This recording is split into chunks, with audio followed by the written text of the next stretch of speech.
आता प्रतीक्षा निवडणुकीची. उमेदवारी अर्ज दाखल करण्याची आणि ते माघार घेण्याची तारीख संपली आहे. येत्या 2 डिसेंबरला नगरपालिका, नगरपंचायत, नगर परिषदांच्या निवडणुका पार पडतील आणि 3 डिसेंबरला निकाल जाहीर होईल. मात्र या निवडणुकीत महाराष्ट्रातील अनेक ठिकाणी बिनविरोध निवडणुका झाल्याचं दिसून येते आणि यात भाजपनं अव्वल नंबर पटकावलाय. आज आपण धुळे जिल्ह्यातील दोंडाईचा येथील संपूर्ण बिनविरोध पार पडलेल्या नगर परिषदेच्या निवडणुकीबद्दल बोलणार आहे.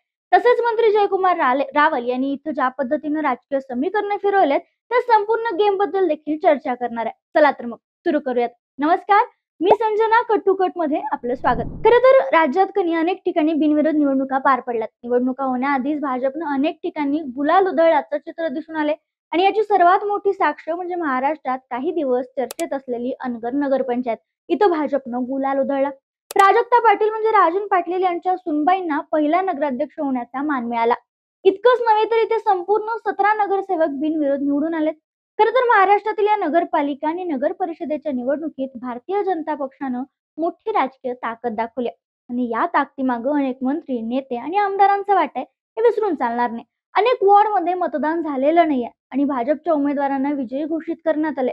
उमेदवारी अर्ज मागे घेण्याच्या आधीच पक्षाचे 100 पेक्षा जास्त नगरसेवक आणि सध्या 3 शहराध्यक्ष बिनविरोध निवडून आलेत आणि यावरून दिसून येतंय की निवडणुकी आधीच भाजपनं आघाडी प्रस्थापित केली.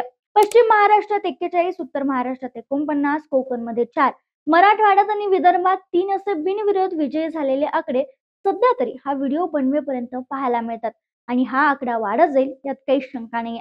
सुरुवातीला उल्लेख केला त्याप्रमाणे अनगरमध्ये नगराध्यक्षाच्या नगरपंचायतीमध्ये बिनविरोध निवडून आल्यात. तसेच गिरीश महाजन यांच्या पत्नी साधना महाजन देखील यांची नगराध्यक्षपदी बिनविरोध निवड झाली.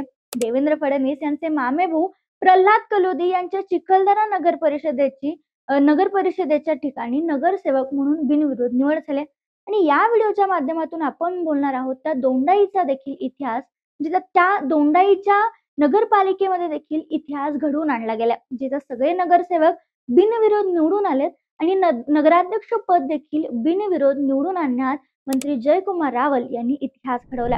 दोंडाईचा नगरपालिका स्थापन झाली. या स्थापनेनंतर पहिल्यांदाच निवडणूक पार पडणार होती आणि याच निवडणुकीत नगराध्यक्ष जे 26-27 जागांवर नगराध्यक्ष उभे राहिले होते, जे भारतीय जनता पक्षाचे होते, ते बिनविरोध निवडून आलेत. कारण शेवटच्या दिवशी अर्ज माघार घ्यायचा होता. त्या दिवशी महाविकास आघाडीच्या सर्व उमेदवारांनी अर्ज मागे घेतल्याने भाजपचे 26 ते 27 नगरसेवक निवडून आलेत. त्यात ही मंत्री जयकुमार रावल यांच्या मातोश्री नयनकुमार रावल या नगराध्यक्षपदी यांची बिनविरोध निवड झाली. अगदी काही दिवसांपूर्वीच त्यांची बिनविरोध निवड झाली आणि त्याच वेळी नगरसेवक पदासाठीच्या ज्या 7 जागा होत्या त्या 7 जणांच्या एका जागेसाठी एकच उमेदवारी अर्ज राहिल्यानं त्यावेळी देखील 7 जे नगरसेवक होते ते बिनविरोध निवडून आले होते. ज्या मंत्री जयकुमार रावल यांच्यामुळे दोंडाईचा नगरपालिकेत इतिहास घडलाय, तो इतिहास नेमका कसा रचला गेला, यासाठी काय काय प्रयत्न रावलांनी केले, याच्या आधी जयकुमार रावल कोण आहेत, त्यांची राजकीय कारकीर्द काय हे थोडक्यात जाणून घेऊयात. शिंदखेडा विधानसभा मतदारसंघाची ओळख म्हणजे जयकुमार रावल असं सांगितलं जातं. खानदेशातील ऐतिहासिक परंपरा असलेल्या दोंडाईच्या रावल संस्थानात अर्थात एका राजघराण्यात जयकुमार रावल यांचा जन्म झाला. 2004, 2009, 2014, 19 आणि 2024 असे सलग 5 वेळा विधानसभा निवडणुकीत त्यांनी विजय मिळवलाय आणि महत्वाचं म्हणजे 5व्यांदा त्यांनी भाजपकडून विजय मिळवलाय. दोंडाईचा नगरपालिकेच्या नगरसेवक पदापासून त्यांच्या राजकीय प्रवासाला सुरुवात झाली होती. इंग्लंडमध्ये बिझनेस मॅनेजमेंटचं शिक्षण घेतलेले जयकुमार रावल महाराष्ट्रातील राजकारणात एक महत्वाचे नेते आणि मंत्री म्हणून ओळखले जातात. 2016 साली त्यांची कॅबिनेट मंत्रीपदी निवड झाली होती. धुळे जिल्ह्यात पहिल्यांदाच 2024 ची जी विधानसभा निवडणूक पार पडली यावेळी धुळे जिल्ह्यात पहिल्यांदाच महायुतीचे सर्व 5 आमदार निवडून आणण्यात जयकुमार रावल यांचा मोठा वाटा असल्याचंही बोललं जातं आणि नंतर त्यांच्या गळ्यात मंत्रिपदाची माळ देखील पडली. आता येऊयात की जयकुमार रावल यांनी दोंडाईचा नगरपालिकेत इतिहास कसा घडवला याच्यावर. काही दिवसांपूर्वी जयकुमार रावल यांचे कट्टर पारंपरिक विरोधक असणाऱ्या देशमुखांचा भारतीय जनता पक्षात प्रवेश झाला. पालकमंत्री जयकुमार रावल आणि माजी मंत्री डॉक्टर हेमंत देशमुख यांच्यात गेल्या 40 वर्षापासून राजकीय कट्टर विरोध आहे. नेहमीच दोघंही एकमेकांवर आरोप प्रत्यारोप करायचे. प्रत्येक निवडणुकीत त्यांचा राजकीय वाद उफाळून येत होता. मात्र अचानकच नगरपालिकेच्या निवडणुकीच्या पार्श्वभूमीवर माजी नगराध्यक्ष हेमंत देशमुख आणि त्यांचे बंधू रवींद्र देशमुख यांनी मंत्री रावल यांच्या कार्यालयात येत रावल यांना पाठिंबा देण्याचा निर्णय घेतला आणि भारतीय जनता पक्षात प्रवेश केला.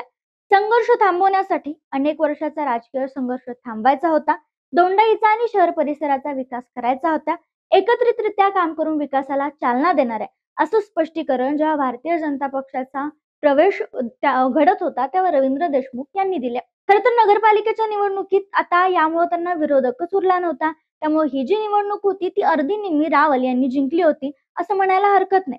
आणि मग यासोबतच सोशल इंजिनिअरिंगच्या माध्यमातून दोंडाईचा, सिंदखेडा या पालिका क्षेत्रात बहुसंख्येनं असलेल्या जाती समूहाचे प्रमुख आणि प्रभावी व्यक्तिमत्व किंवा निवडणुकीत जे प्रभावी ठरतील असे जे प्रतिनिधी होते, जे या निवडणुकीत महत्वाचा त्यांचा वाटा होता किंवा ते प्रतिनिधित्व करत होते, यांच्या भावना जयकुमार रावल यांनी जाणून घेतल्या, त्यांच्याशी बातचीत केली. जवळजवळ दोन्ही पालिका क्षेत्रात अनेकांच्या घरी जाऊन रावलांनी प्रत्यक्ष पर्सनली त्यांच्या भेटीगाठी घेतल्या. त्यांना प्रतिनिधित्व देण्याचाही प्रयत्न केला आणि त्याचाच उपयोग कुठंतरी या सगळ्याचा परिणाम म्हणून नगराध्यक्ष पदाची निवडणूक बिनविरोध झाली आणि त्यांच्या आई चौथ्यांदा नगराध्यक्षपदी विराजमान झाल्या.